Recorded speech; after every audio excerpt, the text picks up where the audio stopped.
কাঁচা চামড়া বেচাকেনার খবর জানাবো আরও এই বিষয়ে বিস্তারিত জানাতে আমাদের সঙ্গে ঢাকা এবং চট্টগ্রাম থেকে যুক্ত হচ্ছেন সহকর্মী। শুরুতেই ঢাকার পরিস্থিতি জানবো সহকর্মী ইফতেখারুল আলমের কাছ থেকে। তিনি পোস্ত এলাকা থেকে যোগ দিচ্ছেন। ইফতেখার, কেমন চলছে বেচাকেনা? নগদের কাছে সব গ্রাহকই প্রিয়, তাই তো সারা দেশে ক্যাশ আউট চার্জ সবচেয়ে কম। মামুন, যে জিনিসটি লক্ষণীয় সেটি হচ্ছে পোস্তায় যে ধরনের কেনাবেচা হওয়ার কথা সেটি আসলে গতকাল শেষ হয়েছে। একটু আগেও আপনাদেরকে জানিয়েছিল এবং হাইড অ্যান্ড মার্চেন্ট অ্যাসোসিয়েশন যেটি আছে অর্থাৎ কাঁচা চামড়া ব্যবসায়ী সমিতিও কিন্তু জানিয়েছে যে ধরনের অভিযোগ এবং পাল্টাপাল্টি অভিযোগ আসছে সেটি আসলে কতটুকু যুক্তিযুক্ত। এর মধ্যে কিন্তু আজকে আপনাদেরকে একটু দেখিয়ে নিয়ে দিতে শেষ মুহূর্তে কিন্তু এখন বেশ কিছু আমরা চামড়া দেখতে পেয়েছি আড়তগুলোতে আসতে শুরু করেছে এবং আস্তে আস্তে চামড়ার লবণ মাখানো যে বিষয়টুকু সেটা কিন্তু গতকাল শুরু হয়ে গিয়েছে। গতকাল প্রায় রাতের মধ্যে অর্থাৎ গতকাল ভোর রাত্রের মধ্যে শেষ হয়ে গিয়েছে। আজকে কিছুটা চামড়া যারা দ্বিতীয় দিনের মতন কোরবানি দিয়েছেন তাদের চামড়াগুলো আসছে ধীরে ধীরে। তবে চামড়ার মান এবং চামড়ার যে অবস্থান সেই হিসেব ধরে যে ধরনের অভিযোগ আসছে নিয়মিত সেই অভিযোগগুলো খণ্ডানোর চেষ্টা করছেন যারা কাঁচা চামড়া ব্যবসায়ী সমিতি আছে। আর ফরিয়া কিংবা যারা মৌসুমী ব্যবসায়ী তাদের যে অভিযোগ বছরের পর বছর ধরে চলছে সেটি কিন্তু এখনো অব্যাহত আছে। সব মিলিয়ে সার্বিক পরিস্থিতি এটাই বলা যায় যে যেহেতু আগামীকাল ঈদের তৃতীয় দিন অর্থাৎ কোরবানির তৃতীয় দিন, আগামীকাল হয়তো বা সামান্য কিছু চামড়া আসবে এবং যারা চামড়া জাত পণ্য তৈরি করেন অর্থাৎ ট্যানারি মালিক যারা আছেন তারা আগামীকাল সংবাদ সম্মেলন করবেন এবং তাদের পরিস্থিতি জানাবেন। এবং সেই সাথে আজকে যে ধরনের গরমের যে অবস্থা দেখতে পাচ্ছি সেই হিসাবে যত দ্রুত সম্ভব চামড়া এনে বিক্রি করে দাম অনুযায়ী তারা এটা সংরক্ষণের জন্য যে ব্যবস্থা সেটা করার সর্বাত্মক চেষ্টা চালিয়ে যাচ্ছেন।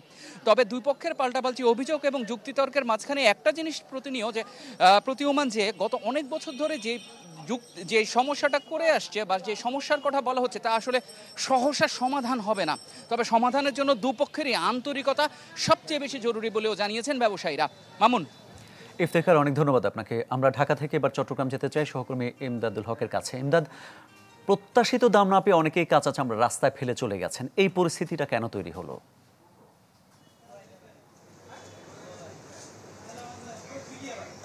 দাম কম পাওয়া, এক কথায় যদি বলা যায় যে কাঙ্ক্ষিত দাম সেটি না পাওয়ার কারণে এবং সরকার যে দামটি নির্ধারণ করে দেয় প্রত্যেক বছর, এবারও গত বছরের চেয়ে বেশি দাম নির্ধারণ করা হয়েছিল।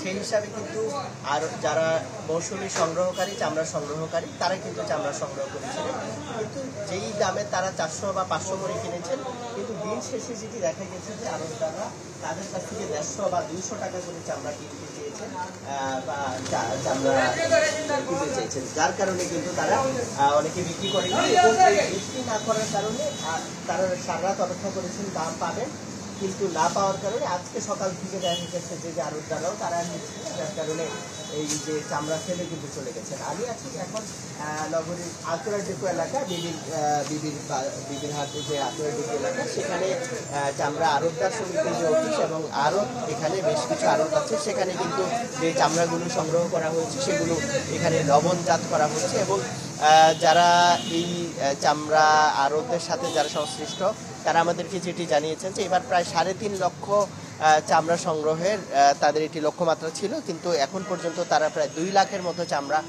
সংগ্রহ করেছেন। এর বাইরে বিভিন্ন এগুলো প্রায় 30 থেকে 40 জন আড়তদারের কাছে এই চামড়াগুলো আছে। এর বাইরে বিভিন্ন উপজেলায় সংরক্ষণে আছে, 30 থেকে বিভিন্ন উপজেলাগুলোতে 10-15 দিন পরে এভাবে চামড়া মজুদ রাখার পরে ট্যানারি মালিকরা এসে তাদের কাছ থেকে চামড়া কিনবেন, এরকমই কিন্তু হয়ে আসছে। কিন্তু যেটি বাস্তবতা যে দাম যেহেতু পাননি, যেই দাম নির্ধারণ করা হয়েছিল সেই দাম না পাওয়ার কারণে তারা কিন্তু আসলে চামড়াটি এই যে প্রত্যেক বছর আমরা দেখি যে যেহেতু চামড়া পচনশীল জিনিস, এই পচনশীল পণ্যের কারণে যেহেতু বিক্রি করতেই হবে এই সুযোগ কিছু কিছু আড়তদার নিয়েছেন, যার কারণে অনেক কম দামে চামড়া বিক্রি করতে হয়েছে এবং সেক্ষেত্রে সরকারের যে মনিটরিং, যে নির্ধারিত দাম পাওয়া সেটি না মনিটরিং নিশ্চিত না হওয়ার কারণে কিন্তু এই কম দামে বিক্রি করতে হয়েছে এবং এই কারণে বিভিন্ন জায়গায় আমরা দেখছি যে আসলে শত শত চামড়া পচে অনেকটা নষ্ট হয়ে যাওয়ার মতো অবস্থা কিন্তু তৈরি হয়েছে। বাবর। ইমদাদ, ধন্যবাদ আপনাকে। চট্টগ্রাম থেকে এবার আমরা সাভারের চামড়া শিল্পনগরীতে যেতে চাই সহকর্মী অপু হাবের কাছে। অপু, গতকাল কুরবানি দেওয়ার পর থেকে আজ পর্যন্ত এখানে কি পরিমাণ চামড়া সংগ্রহ করা হয়েছে? মামুন, আপনি জানেন যে দেশের চামড়া প্রক্রিয়াজাতকরণের অন্যতম প্রধান ভেন্যু হচ্ছে সাভারের যে চামড়া শিল্পনগরী, কিন্তু এখানে কিন্তু দেশের বিভিন্ন প্রান্ত থেকে চামড়া আসা নিষেধ, কারণ লবণবিহীন চামড়া এই চামড়া শিল্পনগরীতে প্রবেশ নিষেধ। এই জন্য কিন্তু এখানে চামড়ার আনাগোনা তেমনটি নেই। শুধুমাত্র আশেপাশের যে চামড়াগুলো রয়েছে সাভার এবং ঢাকার আশেপাশেগুলো, সেগুলো এখানে আনা হয়েছে এবং সেগুলো লবণ দিয়ে সংরক্ষণ করে এর মধ্যে সমস্ত কাজ শেষ করা হয়েছে। তো চামড়া কিছুক্ষণ আগেই শিল্প মন্ত্রণালয় এবং বাণিজ্য মন্ত্রণালয়ের একটি যৌথ পরিদর্শন টিম কিন্তু চামড়া শিল্পনগরী পরিদর্শন করেছে। তারা যে জিনিসটি বলেছেন যে এখানকার যে বর্তমান যে পরিস্থিতি পরিবেশ, এটি থেকে সন্তোষ প্রকাশ করেছেন। পাশাপাশি বলেছেন যে সারা দেশের যে 1.25 কোটির মতো চামড়া সংরক্ষণের লক্ষ্যমাত্রা নির্ধারণ করা হয়েছে, সেটি কিন্তু এরই মধ্যে পূর্ণ হয়েছে। কারণ দেশের বিভিন্ন অঞ্চলে, বিশেষ করে মাদ্রাসাগুলোতে এবং যে সমস্ত জায়গায় চামড়া সংরক্ষণ করা হয়, সেখানে লবণ সরবরাহ করা হয়েছে। তো লবণ দিয়ে চামড়াগুলো 1 সপ্তাহ সংরক্ষণ করে পরবর্তীতে কিন্তু এখানে চামড়া শিল্পনগরীতে নিয়ে আসা হবে। তো এরই মধ্যে কিন্তু যারা নিয়ে আসছেন, 2-1 জন যারা বিভিন্ন প্রান্ত থেকে নিয়ে আসছেন, তারা বিপাকে পড়ছেন। কারণ এখানে চামড়া ক্রয় বিক্রয় করা হচ্ছে না, দেশের কোনো জায়গার চামড়া এখানে ক্রয় বিক্রয় করা হচ্ছে না। এই জন্য কিন্তু এখানে বিপাকে পড়ছেন। তবে এই গত 2 দিনে, অর্থাৎ কালকে এবং আজকে পর্যন্ত আশেপাশে যে চামড়া রয়েছে, এখানে কিন্তু 7 থেকে 8 লক্ষ চামড়া সংরক্ষণের একটি পরিবেশগত মানে ব্যবস্থা এখানে রয়েছে, সেটি এখানে সংরক্ষণ করা হয়েছে এবং সেভাবে কিন্তু পরিবেশগত সংরক্ষণ ঠিক রেখে সেগুলোকে সংরক্ষণ করা হয়েছে। মামুন।